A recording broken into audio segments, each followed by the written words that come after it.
중국의 연례 정치 행사로 시진핑 집권 3기 2년 차의 문을 여는 양회의 막이 올랐습니다. 1인 권력 집중 체제가 굳어지는 가운데 2인자인 총리의 폐막 기자회견은 올해부터 폐지됐습니다. 중국 연결합니다. 강정규 특파원. 네, 베이징입니다. 예, 이번 양회 개막을 알리는 중국 인민정치협상회의 시작됐습니까? 네, 줄여서 정협이라고 부르는 국정자문회의의 개막식이 한국 시간으로 조금 전에 오후 4시에 열렸습니다. 폐막은 10일 오전, 회기는 총 6일입니다. 민주당파와 소수민족, 홍콩, 타이완 동포, 그리고 각계 대표 등 2천여 명이 모여 엿새 동안 국가 정책을 제안하고 비판도 합니다. 두 가지 회의, 양회의 또 다른 축인 전국 인민대표대회는 내일 개막해서 11일에 폐막합니다. 우리의 정기국회격으로 3천 명에 달하는 대표들이 모여 입법과 예산, 인사 등을 심의 의결합니다.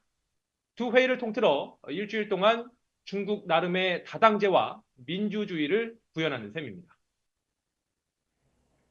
예, 이번 양회 하이라이트는 내일 전인대 개막식 연단에 오르는 리창 총리의 첫 업무 보고죠?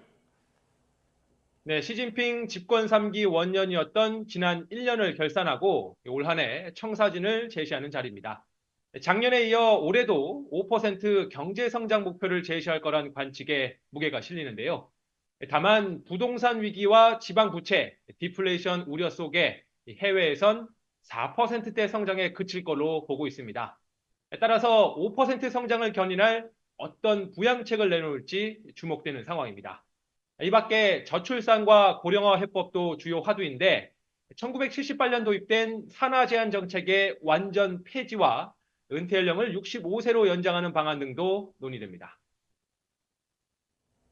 예, 그런데 올해 양회부터는 국정 2인자인 총리의 폐막 기자회견이 중단된다고요? 네, 내일 전인대 개막에 앞서 열린 내외신 기자회견에서 나온 내용인데요. 특별한 상황이 없다면 앞으로 몇 년 동안 총리의 폐막 기자회견이 열리지 않는다는 겁니다. 1993년 주룽지 총리 때 정례화된 전인대 폐막 기자회견이 30여 년 만에 중단되는 셈입니다. 대신 양회 기간 미디어 센터에서 장관급인 각 부장들의 질의응답 기회를 늘려나가기로 했는데요.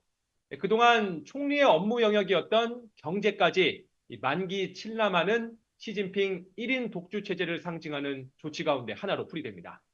시진핑 집권 3기 주요 정책 방향을 결정할 3중전회를 건너뛴 채 올해 양회를 개막한 것도 그런 뉴 노멀 사례로 꼽히는데요. 다만 경제 위기를 돌파할 전략과 인사 처리 문제 등에서 당내에 충분한 합의를 도출하지 못했다는 방증으로도 풀이됩니다. 예, 그리고 이번 양회 때 신임 외교부장의 임명 가능성도 거론되죠? 네, 지난해 양회 당시 전랑 외교의 대표 주자로 꼽히던 친강 외교부장이 첫 외신 기자회견에 나섰었죠. 올해는 류젠차오 대외연락부장이 등판할 거란 말이 들립니다. 4개월 만에 낙마한 친강 대신 류젠차오가 신임 외교부장에 공식 임명될 거란 얘기인데요. 류젠차오는 온간파로 알려진 만큼 중국의 강경 외교 노선 변화의 가늠자가 될 수 있습니다. 이 밖에 전략 경쟁 관계인 미국을 향한 메시지와 국방 예산 규모도 눈여겨볼 대목입니다. 또 독립 성향인 타이완 민진당의 재집권과 최근 어민 사망 사건으로 더 멀어진 양안 관계, 출구 전략도 주목됩니다. 지금까지 베이징에서 전해드렸습니다.